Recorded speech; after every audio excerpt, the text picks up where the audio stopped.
Hi everyone, I'm Farnaz, and I did this work you want me to work with stakeholder perceptions of automated information in project-based courses, along with professors Wai-Tat, Karrie, Karahalios, Darko, Marinov, and Brian Bailey at the University of Illinois.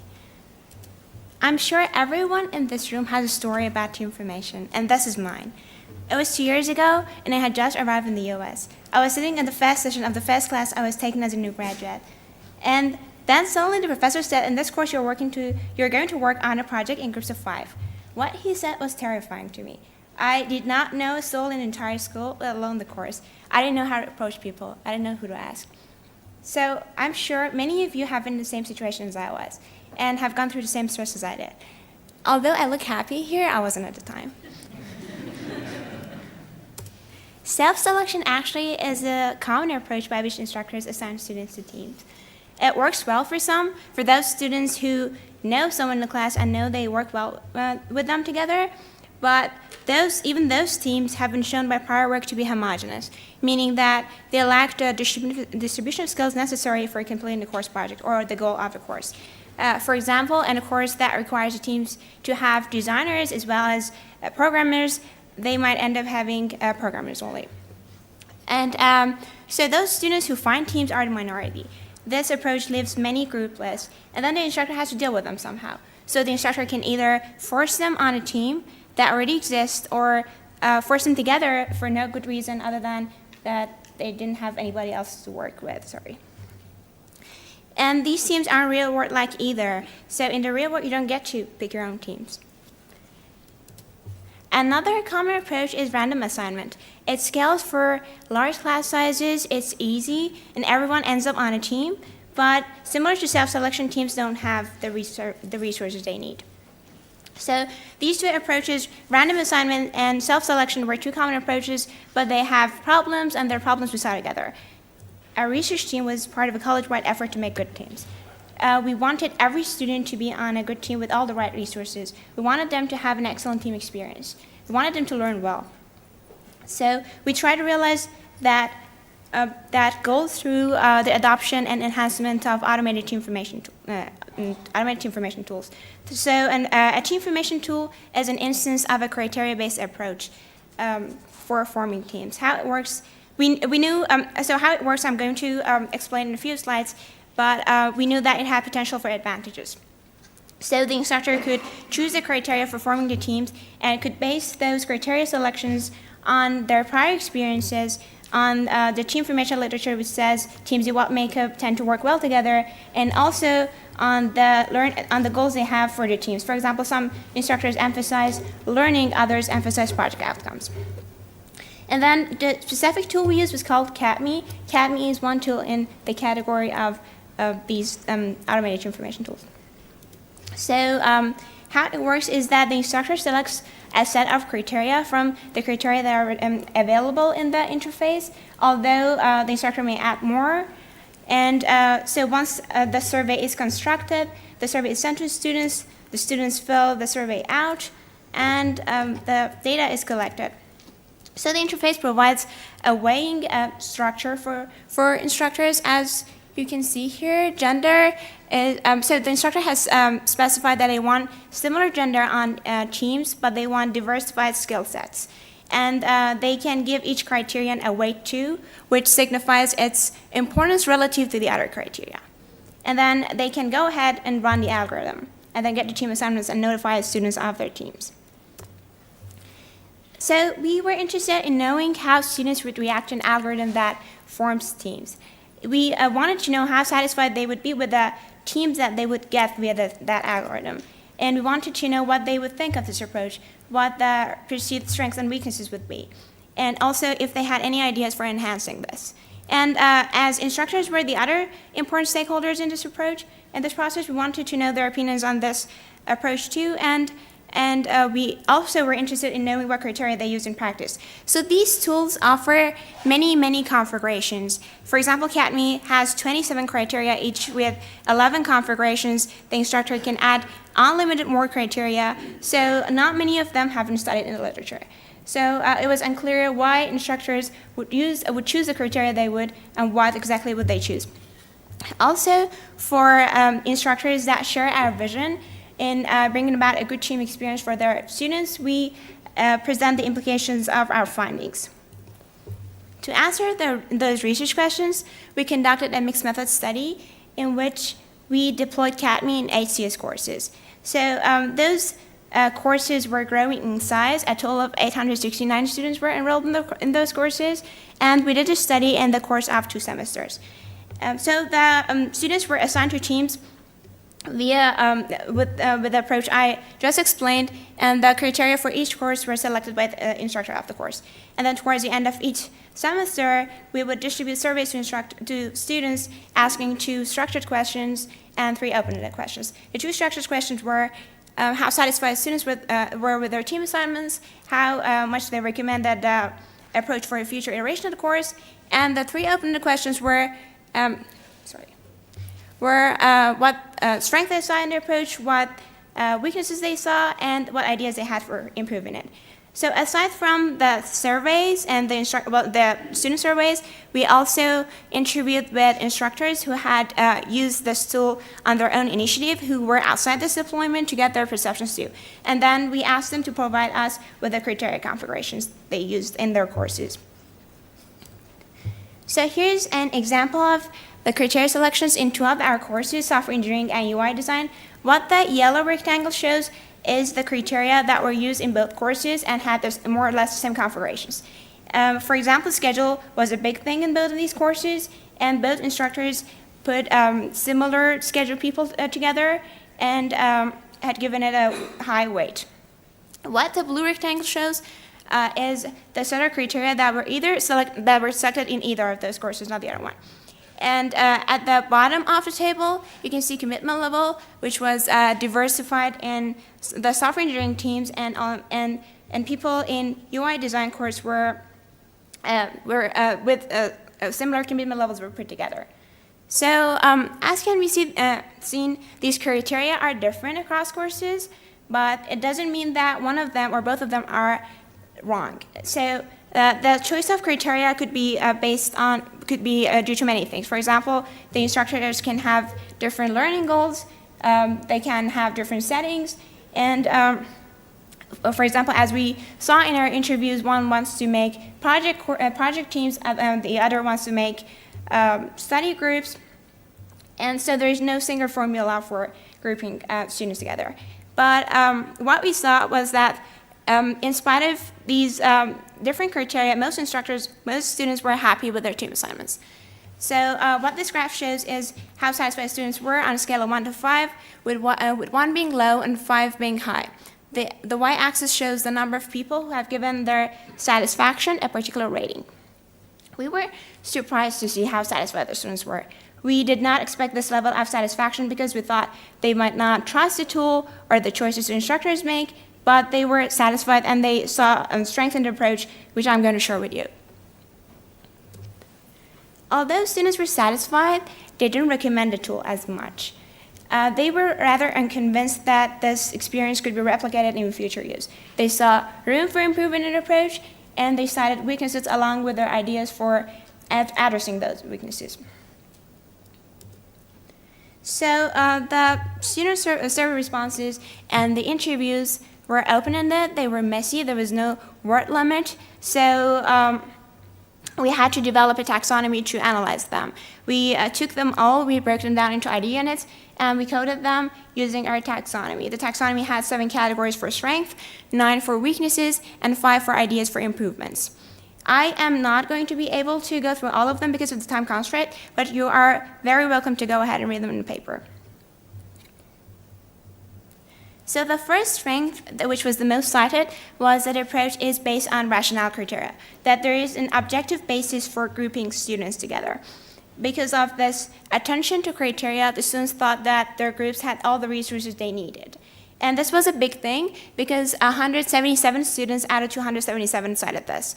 These 177 students are those who gave us consent to use their data. And both stakeholders thought that the approach reduces stress and burden of having to find a team on their own. And also it removes a burden off of the shoulders of instructors because it's easy. And well, fairness is a big thing for students. They might look at a team and think, why do they have all the good people and I got nothing? But this approach they thought was fair, and that everyone had equal chances of being assigned to a good team. This concept of fairness also was brought up in instructor interviews, as they thought that the students believe because the instructors are not making the teams explicitly, there's less of a personal bias in it. And well, the tool doesn't tell teams why they are chosen to be together, so there is this lack of transparency. But our instructors, some of them, favored this lack of transparency because they thought the students wouldn't be able to game the system, and also they were thought of as having a mediator role rather than actually making the teams. But team formation is never perfect, and the stakeholders saw weaknesses in the approach.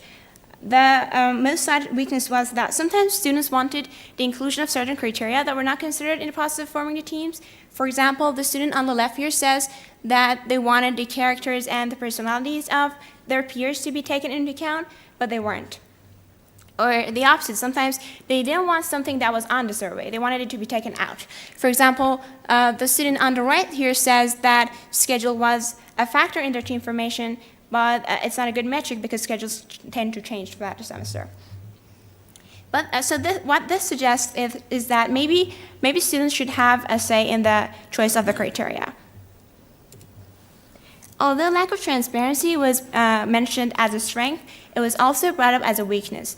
Because of this lack of transparency, students didn't know why they were placed on a team and what was good about the team, what each member was bringing into the team, and things of the sort. So based on the perceptions we uncovered, we have guidelines for instructors and for tool designers. So we saw that students wanted to have a say in the choice of the criteria. So to facilitate this, instructors can engage students in choosing the criteria. For example, during lecture time, they can vote on the criteria and the weights. And also we found that students wanted to know why they were placed on a team. To increase this transparency, tool designers can provide this functionality that gives each team a summary of why they're good, along what criteria they have performed well. And this could be unique to each team. Or after teams have been formed, the instructors can make students go through a self-assessment, actually discussing what they put in the team formation survey, who is the leader, who is the follower, who is the designer, who is the programmer. And also, it would be good if the tool designers could provide in-situ exemplars in the choice of the criteria, in the criteria selection phase. For example, they could say, if this is your context and if this is your goal, then you might select these criteria along with these weights because in our database, these instructors have chosen them and they had similar concerns as yours and their classes turned out to be successful. Or they could provide explanations, such as if this is why you might want to choose this criteria and this is why not. But team composition is only one factor affecting team performance and satisfaction. There's more factors in play. For example, group process and interpersonal relationships. What future work can do is to compare the role of these two and see which one's more worthwhile for instructors to put effort into. And then, although we did this study in 8 CS courses, they were from the same institution. They had more or less the same makeup, and most students had the same discipline, so future work can also test the generalizability of our findings too. And this study was done in the context of project-based courses. There's more teamwork settings such as hackathons, for example, or design competitions, so future work can add those too.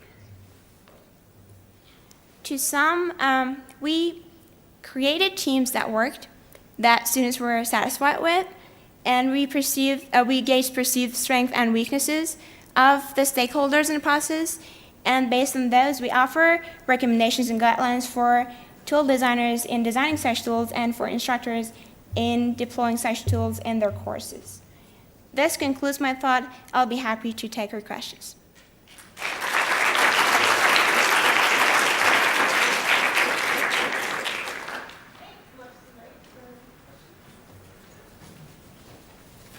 Hi, Ann Thompson, Microsoft Research. This is really nice work. Thank you. Thank you. Did you look at all at the success of the teams, like their productivity or the quality of their output? The qualities, okay, yes. Actually, yeah, the qualities were consistently good across all teams.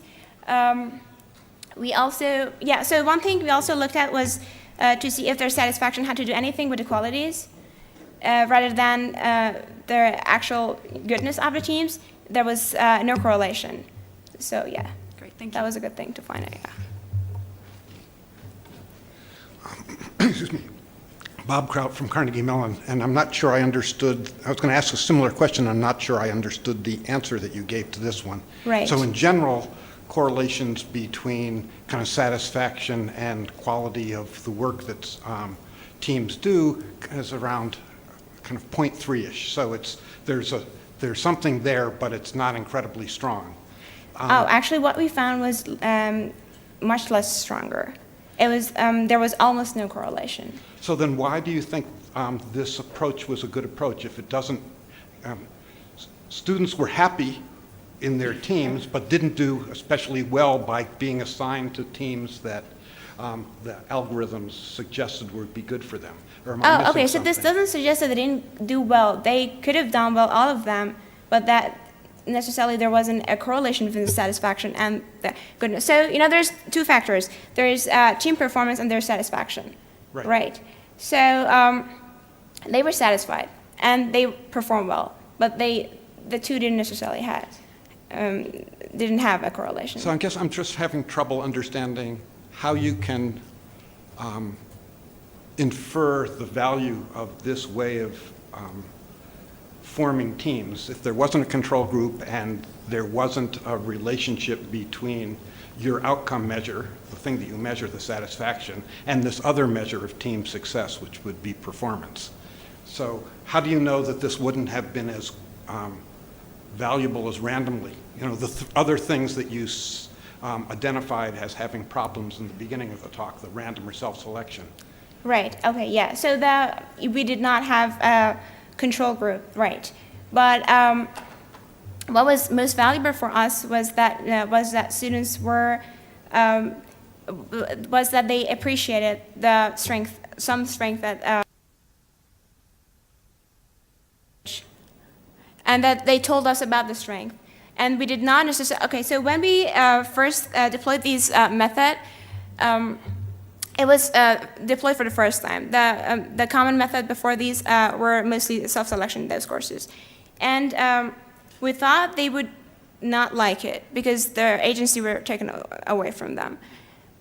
But wouldn't the fact that they were satisfied by itself say that the approach was successful? At least with regards to their satisfaction. Hi, my name is Joe. I'm a developer at the New York Times. From personal experience, I found that actually the skill of learning how to form teams has served me incredibly well in my professional life. And so I wonder how might future work actually be able to use a tool like this to help students internalize how to make choices about forming a group rather than have it be a passive action that an algorithm performs for them.